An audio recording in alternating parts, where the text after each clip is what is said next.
20 জনের কাছে খাম দিছে, খাম দেওয়ার পরে বলতেছে যে এই খামটা আমি আপনাদের হাতে দিলাম, তো এই খামটা যে সব থেকে লাস্ট পর্যন্ত রাখতে পারবে, লাস্ট পর্যন্ত যার কাছে খামটা মানে সিরা ছাড়া থাকবে, সে 1 মাসের বোনাস আমার কাছ থেকে, আমার তরফ থেকে পাবে, যে লাস্ট পর্যন্ত রাখতে পারবে।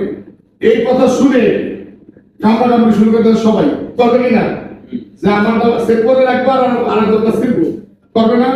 তো এরকম করতে করতে করতে করতে সবাইটাই সিরা শেষ, কামড়াকামড়ি করতে করতে সবাইটা সিরা শেষ। তখন সে সিও বলতেছে যে আসলে আমি কাদের দিয়ে ফ্যাক্টরি চালাই, আপনাদের এই ফ্যাক্টরিতে কাজ করারই যোগ্যতা নেই, কেন যেখানে বোনাস দিবে সেখানে কি বললো কাজ করারই যোগ্যতা নাই। কেন বলছে কথাটা?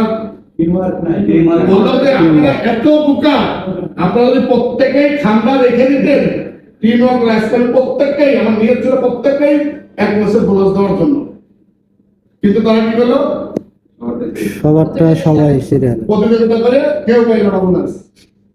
তো এইটা হচ্ছে টিম ওয়ার্ক।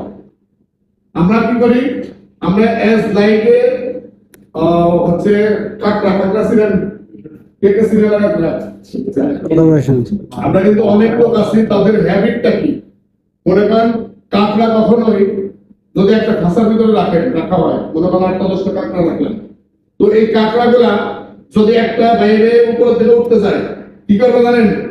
আরেকটা যে ঠ্যাং করে টাইনে নামাইবে। এটা কিন্তু কাকড়ার স্বভাব, একটা উপরে উঠানো করতে দিব না, যদি 8টা-9টা কাকড়া এক জায়গা থাকে, একটা আরেকটা কি করবে, ঠ্যাং টানবে। তো এইটাকে আসলে আমাদের স্বভাব হওয়া উচিত।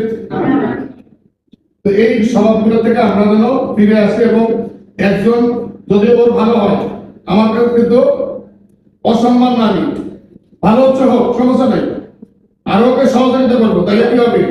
এই যে আপনারা যদি দেখেন বিদেশিদেরকে আমরা কিন্তু অনেক মূল্যায়ন করি কিনা, যখন বিদেশিরা এখানে আমাদের বাংলাদেশে এসে কাজ করবে বা সিনিয়র